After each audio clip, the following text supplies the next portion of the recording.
Today on Comm Talk, we're talking with Tom Montgomery, the man behind the webcomic Plasmatic. Rogue signal intercepted. Signal designation: Bees, views, and reviews. Signal host: Branson Boykin. Initiating Comm Talk.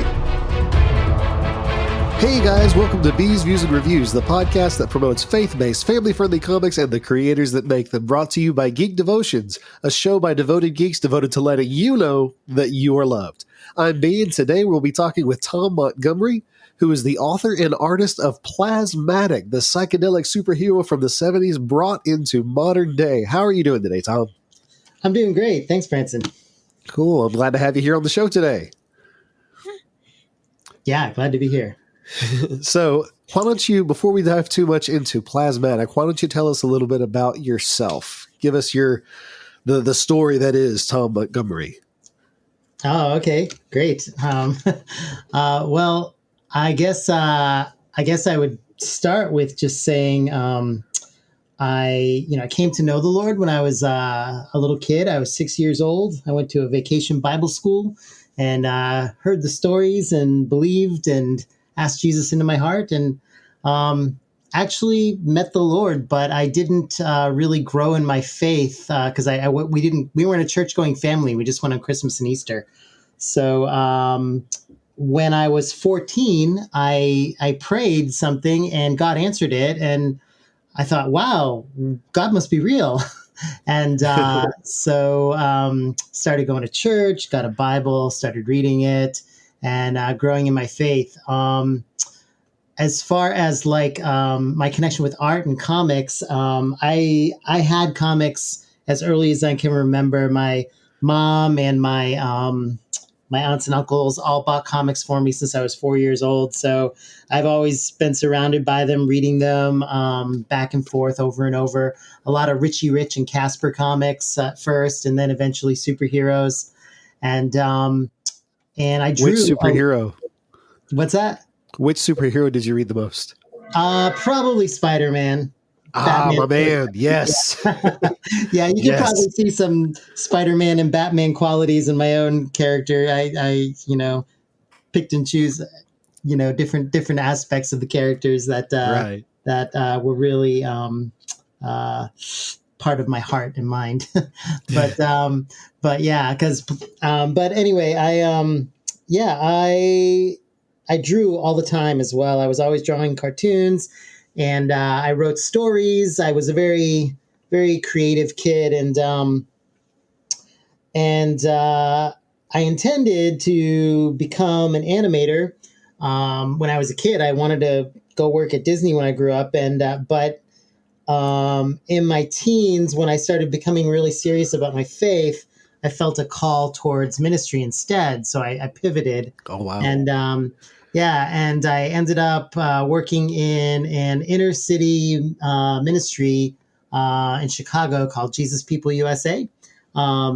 It was actually a really unique kind of place because it's like one of the last surviving Christian hippie communes from the Jesus movement in the 70s. I liked it because they seemed to really support the arts and creativity, which not a lot of ministries did. And so I worked there. First I did just service type jobs like driving the car and cooking breakfast, and then I eventually ended up in their publishing house where I became an editor. And through that job as an editor and sort of sifting through all the manuscript submissions, I really learned to hone my own writing skills, and I began writing, and I really drank in a lot of C.S. Lewis's theology surrounding creativity, and one of the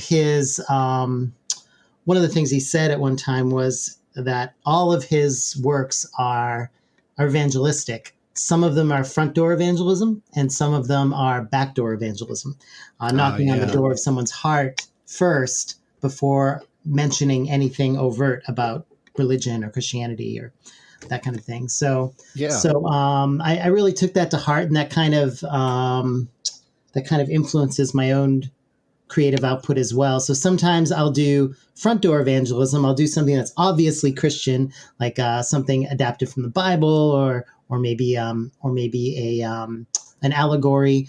But other times it's more woven into the story. The characters have to act. They have a situation where they have to either act in faith or they doubt, and a lot of things that have immediate parallels to the Christian life. I'm sorry, I didn't mean to divert so much into the creative aspect, but no, that's part of it. Yeah. That's exciting. yeah. So I worked at Jesus People USA for no money, by the way. Oh, something I left out was kind of important. I didn't want to go at first. I felt like God was calling me, but I didn't want to go because I wouldn't be making money. It was volunteer work, and I wouldn't be pursuing my education further. And I was like, "There's no way I'm giving my education to go work somewhere for no money."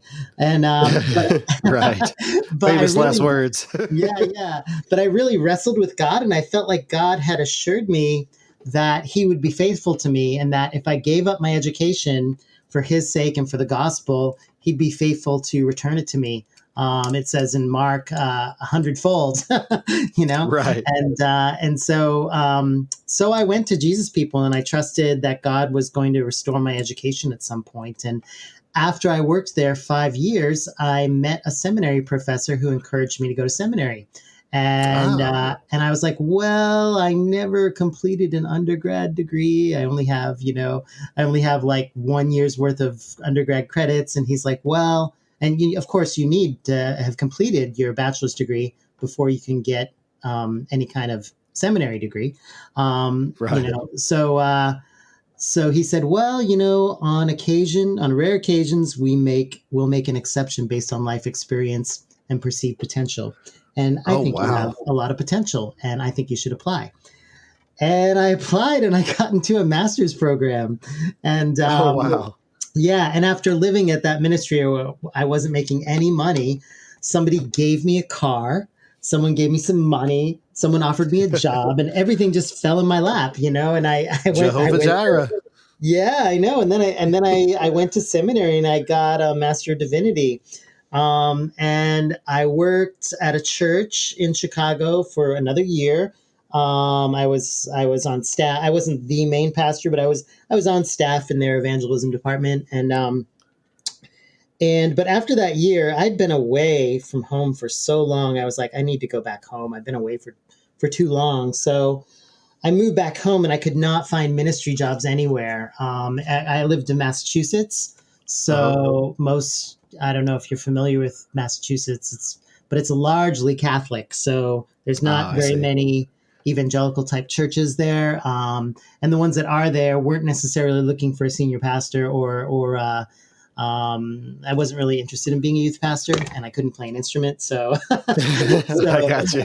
Yeah. So I didn't have too many options. So anyway, I'll get to where I am now today in a moment. But so didn't know what to do. Ended up working in mental health because it's a related field. That was a really interesting time. I was there for 3 years, but eventually I just hit a wall, and it was terrible pay, and it was a high stress job. And I finally said to my coworker, who was also a Christian, I said, Linda, I'm going to pray today that God gives me a sign what to do with my life, because I just feel like I'm on a treadmill going round and round, and I'm not getting anywhere. And then I sat down and I opened my email, and there was an email from Academy of Art University in San Francisco. Wow. And it was apparently I had been looking on their website. I never contacted them, but I was looking on their website, and they somehow found my address and emailed me. But Big Brother's still watching. Yeah. So I got the email, and I'm reading it, and remember when I was younger, I'd wanted to be an animator, and I was reading the email, and it said their animation department was located at 180 New Montgomery Street. And I just asked God for a sign, and here I am. I find an animation school located. Their address is 180 New Montgomery Street, and I'm Well, there Tom you Montgomery. go. So I was like, oh my gosh! And my coworker, she was from Africa, and she was like, oh, it's a sign. You have to go to the school. And I was like, I know it feels like a sign, but I'm afraid I can't go. And then as I wrestled with God over this next year, I just things kept bringing me in that direction. I was drawing caricatures in Faneuil Hall Marketplace on the weekends, and I was talking to someone, and I said, you know what? I like doing this better than anything else, meaning drawing. And I was like, oh, I like doing this better than anything else. I like doing this, but I need to invest in my artistic talents professionally. I never have. And it's funny because I always thought of my pursuit of ministry was, an act of faith. And it was, but in a way, I had lacked faith to pursue using my artistic talents. So I realized, oh, wow, this is part of my faith journey. I need to invest in my artistic talents. So I quit my job, packed up my car, moved to San Francisco in the middle of that recession in 2010. And everything fell together. I found a job, I found a place to live, and San Francisco is very expensive. But I found a place to live, and just, God really came through in so many ways. And so I went to art school. I was majoring in animation. However, there were a lot of traditional art classes, a lot of drawing classes, a lot of, perspective and anatomy and all that stuff. And also storyboarding classes, which is, in a way, it's like halfway between animation and comics. And then I suddenly had the realization, I don't know if it was when I was still in art school or just finishing up, but had the realization that I do love animation, and I've done a lot of freelance animation actually since I left school. But ultimately, I want to tell my own stories. That's why I did this. And for one person to do all the animating for their own stories, that's like a crazy amount of work, Can imagine. So I just was like, what can I do? I know, I'll make comics. And I figure once I have a decent amount of comics of a particular title, at least five or six of that title, I want to start approaching studios to see if I can pitch a show. So, cool. So that's kind of my plan.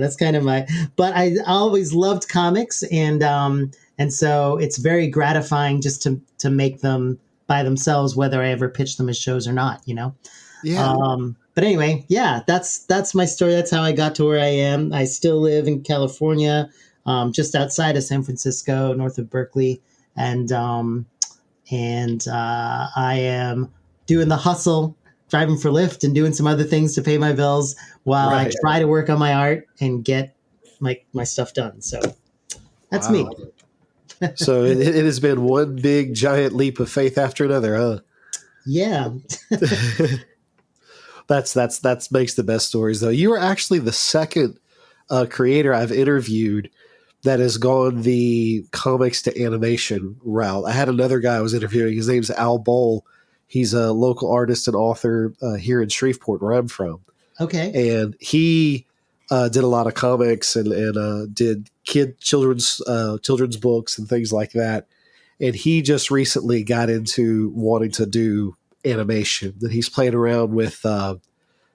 I can't remember what he calls it, but it's a lot of using shadows. Like it's a white background, and all of your shapes are like everything's. It's like not shadow boxing. I can't think of it, but it makes use of shadows a lot. But he's looking into getting into animation and that kind of thing. So that's interesting. That's the two are so connected. You were talking about storyboarding, and a lot of comics artists that I know have said that they've done freelance storyboarding. Yes. For pictures and things, because it lends itself to that. You're telling a story in these, frames, which essentially is a comic book. Yes. So that's really neat that the two are connected. Yeah, All yeah, right. it's really great. That way I could kind of do both things that I love, you know? Right. Yeah, exactly. And then when you do pitch it to an animation, you've already got the storyboards done. It's like, here, just follow the comic. Exactly, exactly. That's what I was thinking. Yeah. Yeah. Awesome. All right. Well, tell us a little bit about Plasmatic Okay. and where your inspiration for him came from and kind of what he's about. Yeah. Well, initially, so I first created this character when I was like a young teen. I was Uh, probably like 12 or 13. right. He looked very different, of course, back then, but Right. more of a circle head, and And we but all start somewhere. yeah, but that's how I originally created him, because I loved the Fantastic Four. And Yeah. the Fantastic Four are kind of modeled after the four elements, the four classical elements of antiquity. Right. And so, the Thing is earth. He's made of rock. Johnny Mhm. Storm is fire. Sue Storm, even though she's not air, her invisible Right. shields, are Yeah. like Has that air quality. Yeah. yeah, exactly. And Mr. Fantastic, he's not like water, but I guess he's pretty close with Well, his. it's interesting you mentioned that. Did you ever read Marvel 1604? No, I have not. It's an older graphic novel, but basically, Marvel took their universe and moved it back to like pre-colonial Europe. Oh, nice. And the Fantastic Four, it was these four shipmen who got stuck on a boat called the Fantastic, and they got exposed to solar flares or something like that. But in that, they're trapped in Latveria, and Doctor Doom, or that version of Doctor Doom, he has this legend where he has a dungeon that's known to keep the four elements, like Ah, to imprison the four elements. And then when you get to the part of the story where you actually see him walking in his dungeon, you find out that he's kidnapped the Fantastic Four, and nice. it lines up exactly like you described. The Thing is in a prison designed specifically for rock. Johnny Storm was fire. And then they said that the prison for Susan Storm was for air, and the prison for Reed Richards was water, because I guess he's stretchy. He was more like Yeah, water. But yeah, and that's they made that connection. yeah, That each yeah. of the And rooms of the prison were for that. right, right. And I don't know how I made that connection, but I did make it at a very young age for some reason. I don't know. I read a lot of weird stuff. So I think that's how Yeah. most of us got into this medium. yeah. So well, to springboard off of that, I'd heard that there was a fifth element, and I was like, well, what's the fifth element? And the fifth element supposedly was, at the time, I heard it was plasma. And so I was like, oh, I want to make a superhero based on plasma then, There And you go. but apparently I did not know what plasma was. So plasma is like the stuff the sun bursts out of. It's like fiery kind of. It's like a fiery liquid kind of thing, I guess. Liquid. I don't Yeah. know. It's very strange. In my head, I thought it was somewhere between like solid and liquid. So I thought it was like goop, you know. Uh-huh. Yeah. So I made Plasmatic. He shot sticky stuff. He shot goop out of his hands, right? And Yeah. and so I'd had this character, and I'd made up some stories and villains and blah blah blah. But when I was looking for characters to develop further, when I was back in art school, I was like, oh, why don't I redevelop Plasmatic? But then I realized, oh, his name is associated with plasma, but he shoots sticky stuff, which is not plasma. How do I get around this? And I suddenly had the crazy idea. I was like, wait. What if he got the powers of a fictional character that was written back in the 70s when nobody cared about the science? That's awesome. and so this modern version of Plasmatic is and that actually opened up the entire story arc for my entire my plan for the whole series is surrounding this sort of development. Is that so it starts out, Stanley Stickler he's a out of work actor, and he goes to help his friend who owns a comic book store. He wants to help promote the store, so he puts on a Plasmatic costume, and he goes out and he's promoting the store, holding a sign about a comic sale. And something happens. He's struck by this electric blue bolt of energy, and he gets the powers of the comic character Plasmatic. And he can't get the suit off because, the goop sticks to the suit. And so Right. it's stuck on him, and he's like, what is happening? He's shooting this sticky stuff everywhere. And eventually he learns to control the powers, and the villains from the comics start showing up. And he's like, this is crazy. What's going on? He fights the villains, and suddenly there's an epiphany moment that his friend from the comic store is like this expert nerd, this uber nerd. Right. And he knows all about the comics and all about a bunch of other things. And he ends up telling him how he supposedly defeats some of these different villains in the comics. So he starts using that knowledge, like, oh yeah, you defeat this guy by taking out the monkeys first. This one villain, Carjack. He's he steals cars. He's got some grease monkeys that are his sort of stooges that go out, and they've got wrenches and little baseball caps, so he gives him different tips on how he defeats each villain and what their weaknesses are, because he's got sort of an inside track through the comic. So he's like a not evil Mr. Glass from Unbreakable. Oh, I don't remember what happened with Mr. Glass from Unbreakable. Oh, okay. Yeah. The very first movie, I know that Shyamalan did a whole trilogy, but in the very first movie, the main character finds out he's like indestructibly strong. Okay. And he meets Mr. Glass, and Mr. Glass is obsessed with comic books. Okay. And so he's telling the guy, this is part of your story arc. You're going to meet this villain. You're going to experience this thing.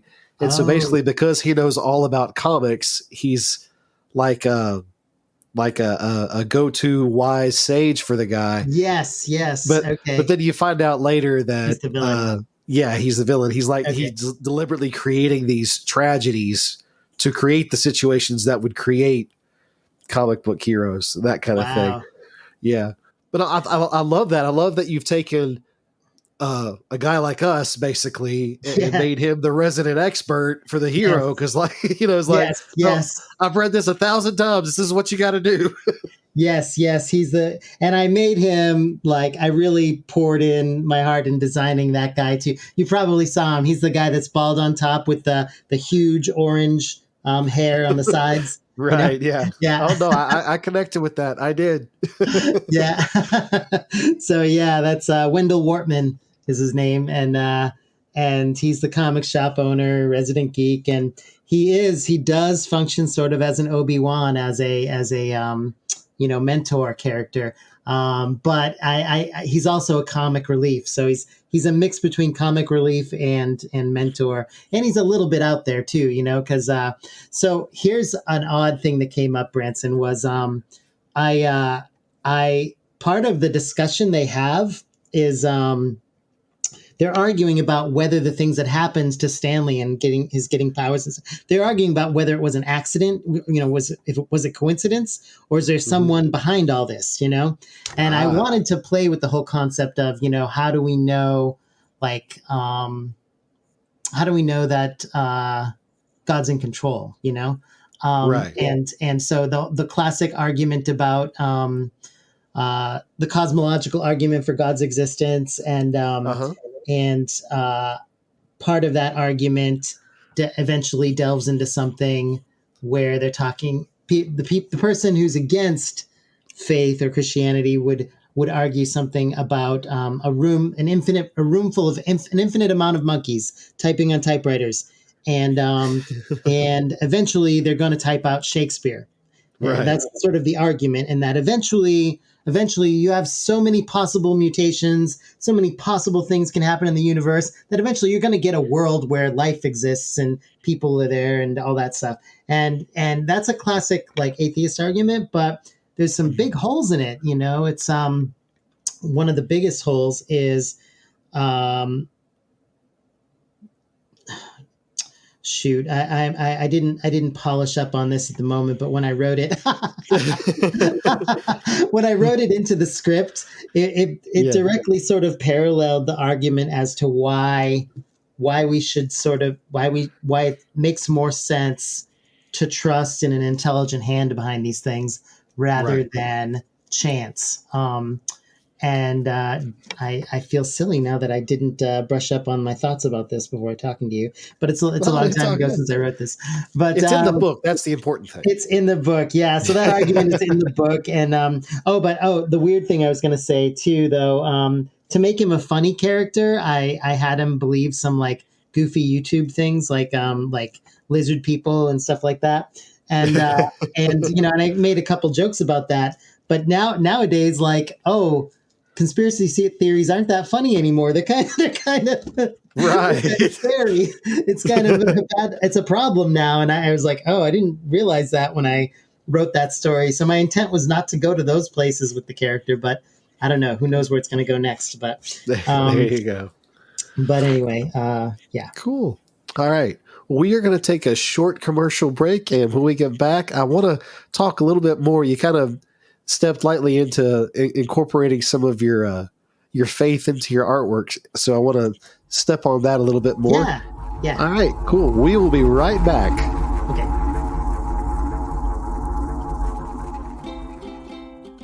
In a world where live action movies reign supreme, two awesome dudes are keeping things animated.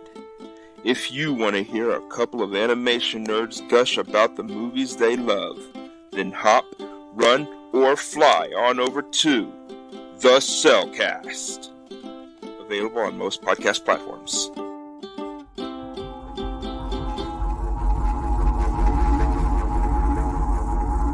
Hey guys, welcome back to Bees, Views, and Reviews. I have with me Tom Montgomery, the author and artist behind the superhero Plasmatic. And before the break, you were talking about bringing some aspects of your faith into your storytelling and your art, specifically about arguments for the existence of God, the cosmological argument, and that kind of thing. In general, what role does your faith play in your work? I know we talked about C.S. Lewis of, is it a front door evangelism or a back door evangelism thing? When you sit down to write, to what extent does your faith express itself in your writing and in your artwork? Yeah. So it is really important to me that my faith is somehow expressed, but it's funny, the way it comes to me, it's not always obvious at first when I start writing it. Sometimes that element just sort of crops up as I'm writing or as I'm wrestling through it. Mm-hmm. An example I have of that is actually from a different project of mine. Can I say that now, or should I wait? Oh yeah, go ahead. So one of my other projects is a video game. It's not it's still being the programmer is still working on the development, but it's called Frank the Fork. It's about this fork racing across a landscape of dirty dishes to rescue his girlfriend Cordelia Spoon from the evil Sterling butter knife. And so it's a video game. It's like an endless runner game, and he has to jump over like the fire coming out of the toaster, and various appliances and rotted food that's like zombie creatures. And so he makes his way across this crazy landscape in the kitchen. But when he gets to the sink, and the sink it's called Faucet Crossing, and the sink, the water coming down from the faucet and the two bars of the handles where you turn the water on and off end up looking like a cross. Oh, nice. When he gets into the water, he stops for a moment, and you hear, oh, and he gets an extra life. and then he kicks Oh, off. wow. That's awesome. Yeah. That is so cool. So very subtle, but Yeah.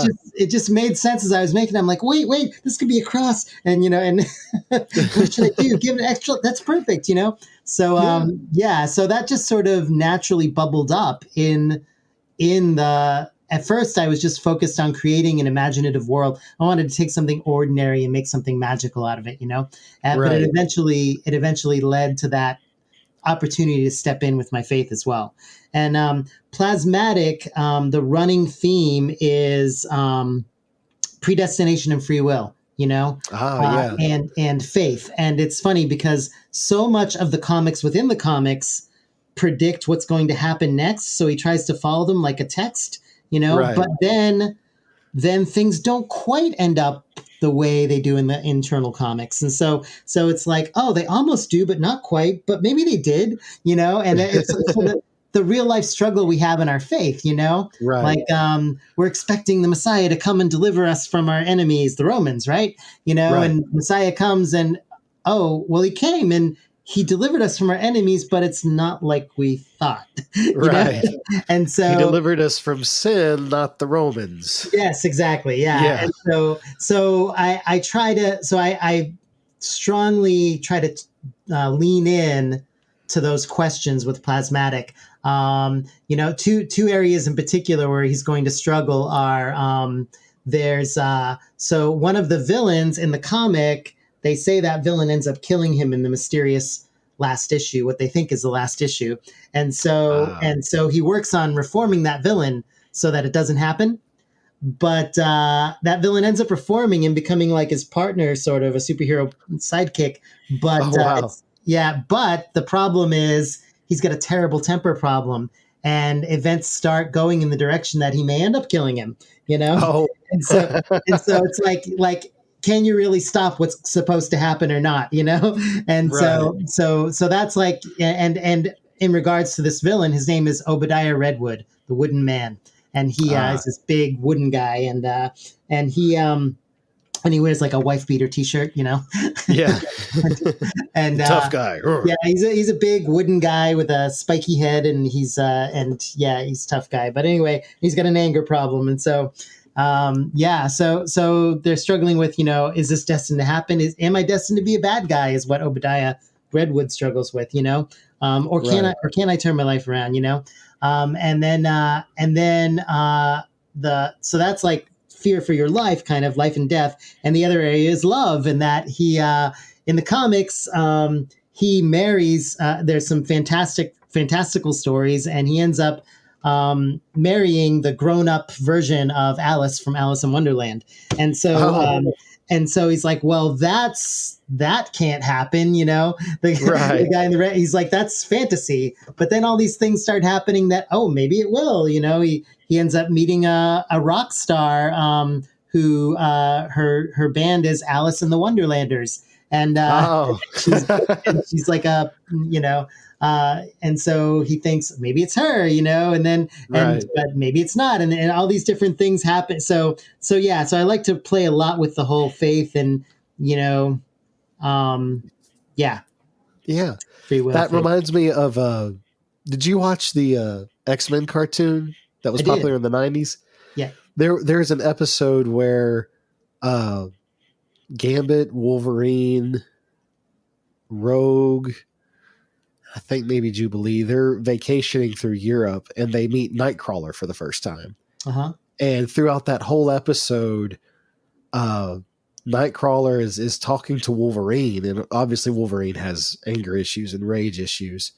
Yeah. And the whole time that they're having these conversations, people from the village are convinced that Nightcrawler's presence is the reason some evil thing is happening in the village. So they're having to deal with fear of the unknown and that kind of thing. But the whole time, Nightcrawler, who's essentially a monk, is speaking about faith and about, believing in a higher power and that kind of thing. And at the end of the show, there's this beautiful picture where Logan is kneeling in a church reading from the Psalms. And at the end, he kind of bows his head and prays. And I mean, it's an X-Men cartoon.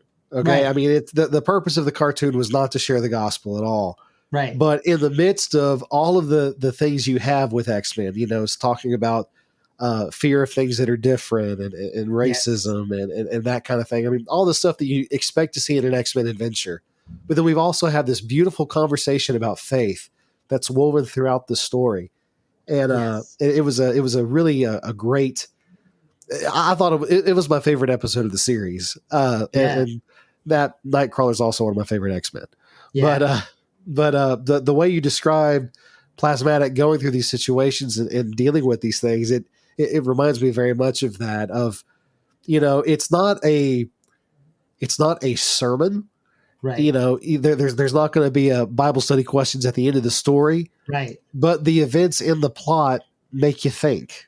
Right. They Exactly. make you wonder. Yeah, we've got superheroes who can shoot goop out of their hands or whatever, but they're dealing with things that apply to us in the real world and things we Yes. have to think about. Yes. So, Exactly. That's my intent. Yeah. To tap into what does this say about our own lives? Yeah. yeah. But do it in a fun genre. Exactly.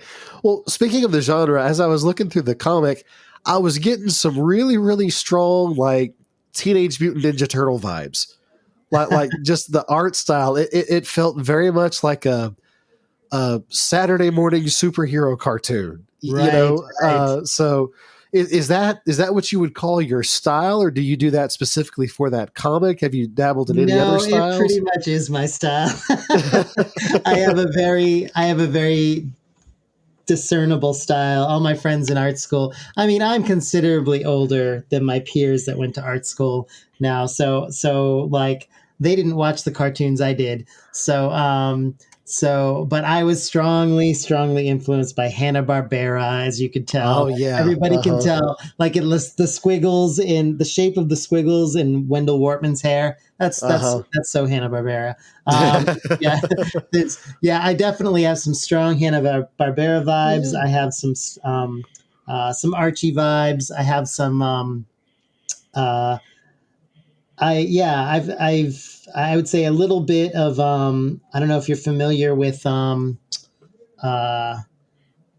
Kramer. He was the Richie Rich artist. Yeah, a little bit of Warren Kramer, a little bit of Walt Kelly, Pogo.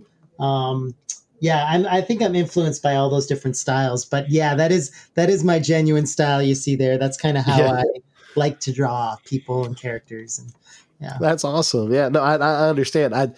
Growing up, my drawing was comics. I got my first comic when I was, well, the first one I remember having. I might have gotten them before then, but the one that sticks out in my mind, I was maybe 6 years old, and it was Amazing Spider-Man drawn by Mark Bagley. Oh, nice. And so to me, when I decided I wanted to learn how to draw, that was the style that I chase after. And so as a result, everything I draw looks like a comic book. Even when I'm trying to not look like a comic book, it still looks like a comic book. So, yeah. I started with Garfield and the Smurfs. So yeah, I mean, and you see that come out. I mean, I was listening to a panel of comic artists, and Roland Paris was one of the artists there. And that's something he said is you can always tell what first got a person into art in the first place because they carry elements of that into their style. Even if they don't end up drawing that particular style,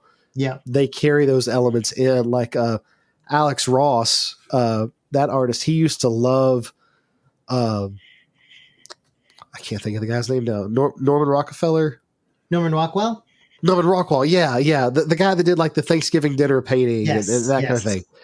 And you can see that in the way he does his artwork. It very much lends itself to that style.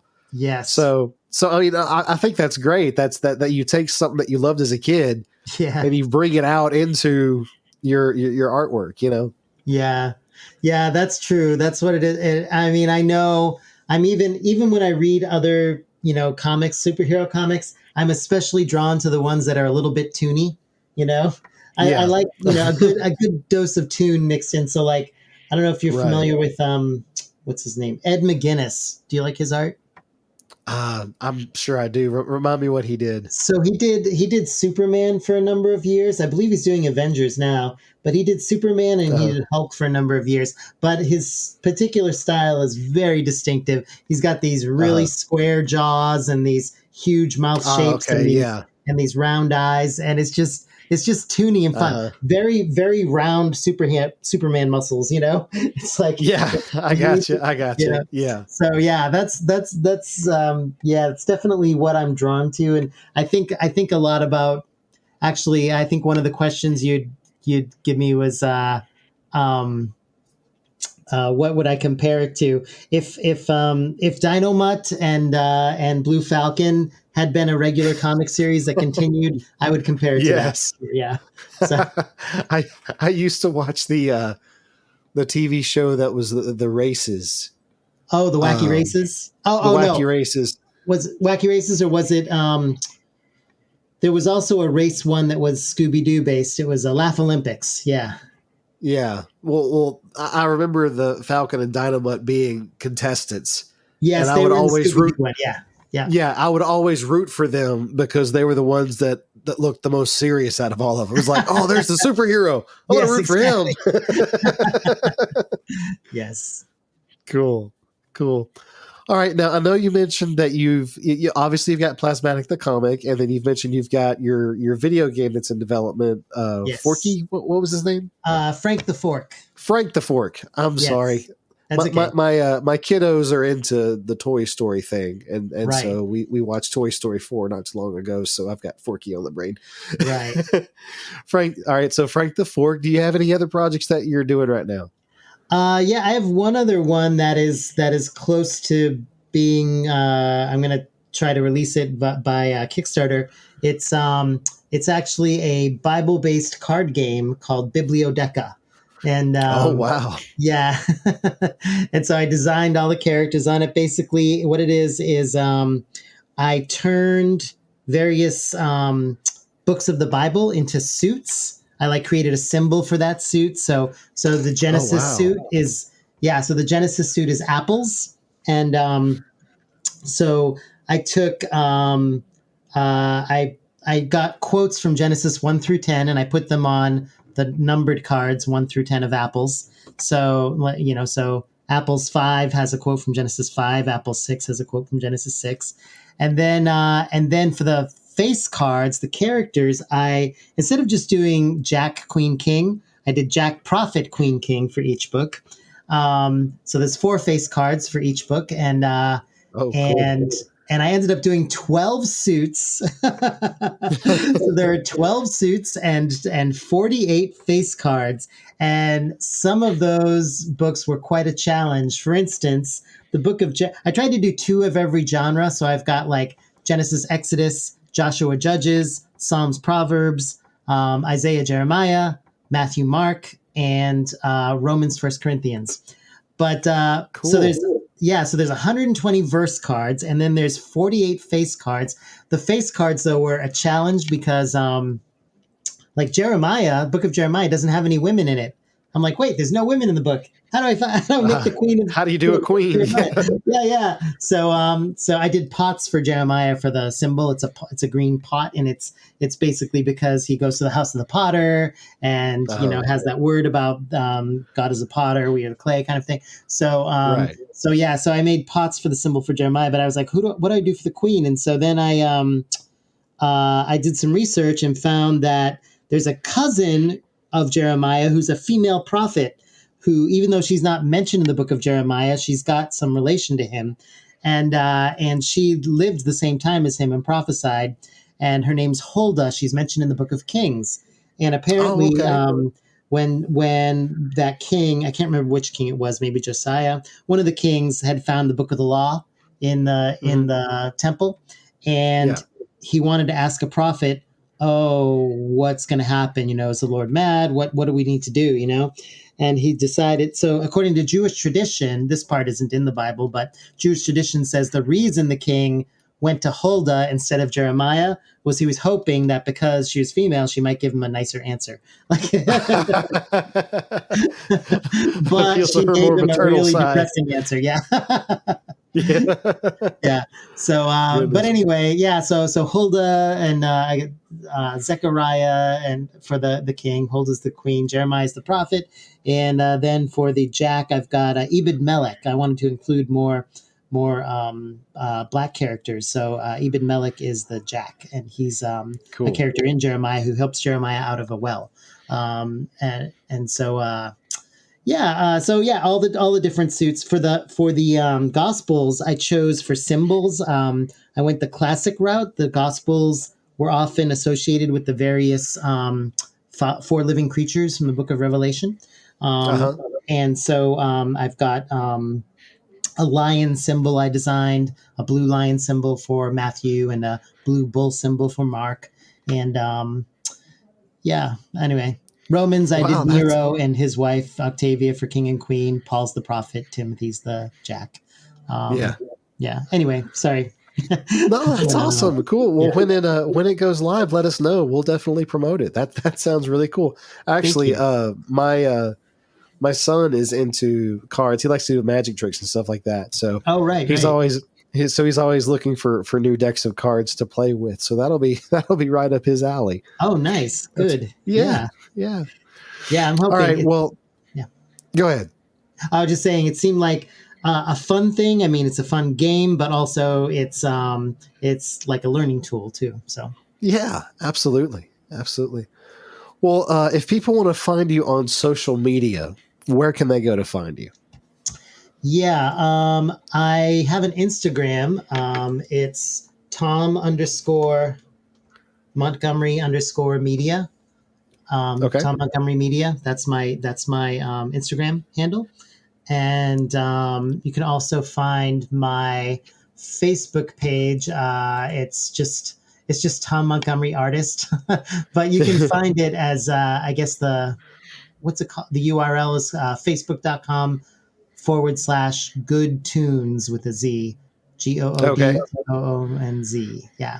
Facebook.com/good tunes. That's my artist page. And you'll see you'll see Frank the Fork. You'll see Bibliodeca. You'll see some of my animation work. You'll see Plasmatic. So all that's on there. Yeah. Great. And my portfolio site, tmontgomerymedia.com. So say that one more time. Sorry, tmontgomerymedia.com. Okay, tmontgomerymedia.com. Great. Well, we will drop all of those links in the description so you can make sure and go check those out. Plasmatic is written and drawn by the wonderful Tom Montgomery. Now, your first issue of Plasmatic is on Webtoons, correct? Yes, it's free to read on Webtoons, or you can purchase a hard copy on Indie Planet. Okay, great. And we will drop those links in the description so you can go check that out.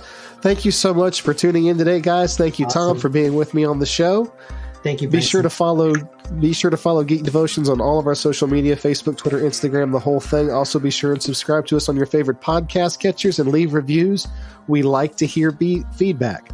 Thank you so much for tuning in. Until next time, stay devoted, peace, and love.